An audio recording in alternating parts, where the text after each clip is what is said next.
Hello there, my Tracey Fancy friends. Today's project is a little bit different from something you usually see me do. Today I painted a mid-century modern, also known as MCM, end table. This is not my first choice of style of furniture to paint. It has very, very straight lines, which can be very unforgiving, and it lacks curves, which I prefer to work with. But I do like the end result. This project was taken on for a good friend of mine. This table belonged to her father, and she really wanted me to help bring it forward into 2022 and make it special for her. And so it was a lot of fun. She allowed me to add a pop of pink to it, and we went for a custom blue to match another piece of furniture that she has in her home. So let me take you forward and show you how we did this. So to start this project, I did do a really good clean with White Lightning by Dixie Belle because it did have a lot of furniture polish on it. And then I coated it in a single coat of gray Boss paint. So let's move on to the color here. This is a combo color, a custom color that I made with Yankee blue and a little bit of antebellum blue. Used about 80% Yankee, 20% antebellum. And it just didn't give me quite the color that I wanted. So I did, on my second coat, I added much more antebellum blue, probably about 50-50. What I wanted to show you here is that I am using three things to paint this. I'm using a brush, a roller, and then a small craft brush. So what I do is I apply with my large brush first. I want to make sure that I get up into all of the edges where the side meets the trim. And I fill this in with the brush, and then I use the roller to smooth that out. I also use the small brush to make sure that I'm getting in to those crack areas. And then I follow with the roller again, just to smooth out any of the excess paint and also to get rid of any brush strokes that might be present. Now, rollers do come in a couple of different sizes. This is known as a small roller, but you can get a much smaller roller than this as well. And they're a little bit easier to use for small areas like this. So I will continue using a large brush, a small craft brush, and a roller over this entire surface until it is covered with this blue. And like I said, this is just the first coat of blue. The second coat of blue, I added more antebellum blue to the Yankee blue, and it gave it more of a tealy blue color. And it was a 50-50 mix of those two blues. And here we go, just one last time, covering the very last part of this that hasn't been painted. I'm painting over that Boss gray that you can see there. I'm using a light brush with the first coat of the blue paint, and then finishing out with a roller. And when you use a roller, you can move the paint around in any direction, left, right, forward, back, it doesn't matter, as long as you go back on your very last pass and make sure that you are moving from one direction to the other all the way across the piece.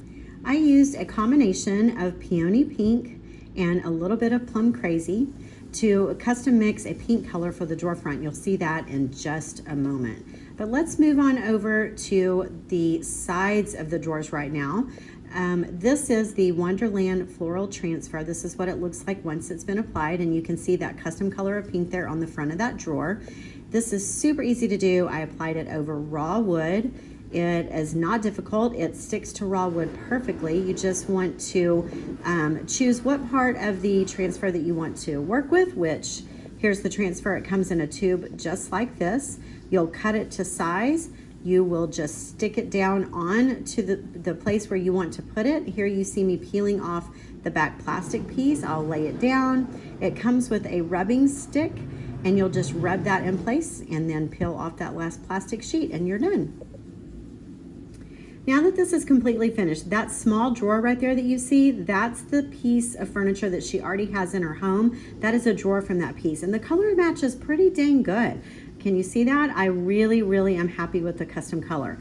However, the small drawer has a glazed, brushed on finish. You can see the brush strokes through the glaze, and it is a black color. So I chose Voodoo Gel Stain, which is a water-based gel stain, and I'm brushing it on over the entire piece. Now I am using water. You can see me add water. This will sort of water this look down. It makes it a lot easier to smooth it around all over the paint. It's very, very easy to work with. And if you don't like what you got, you can almost wipe all of it off with a wet cloth or a baby wipe.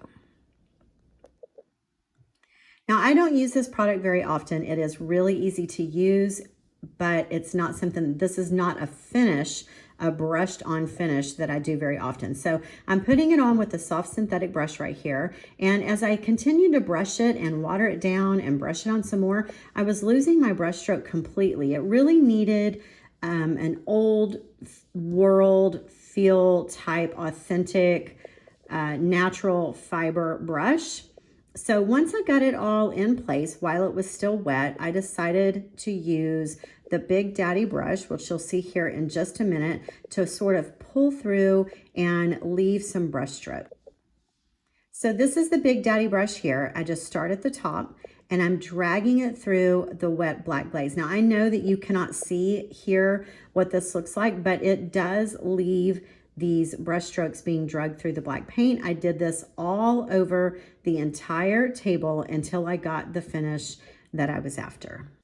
And here we go. This is the final look. I did use a damp cloth to remove a lot of the black glaze off from the outer edges. I thought that it looked better with the black brushed on look just in those center planked areas of this mid-century modern table, and the rest of it does have black glaze on it too. It's an imperfect finish on purpose. I like it so much. I love the pop of hot pink. I'm so glad that my friend likes hot pink and allowed me to add that to her table. It looks great with the Wonderland transfer, and the entire piece has been top coated with gator hide. I used a roller to apply that as well for long lasting durability and resistance to water, since it will be used between her and her husband's chair. So I hope you enjoyed this project today, and I hope that it will help you in the future with any mid-century modern pieces that you have. And I always encourage you to step outside your box and try something new. We'll be back next Sunday with another video.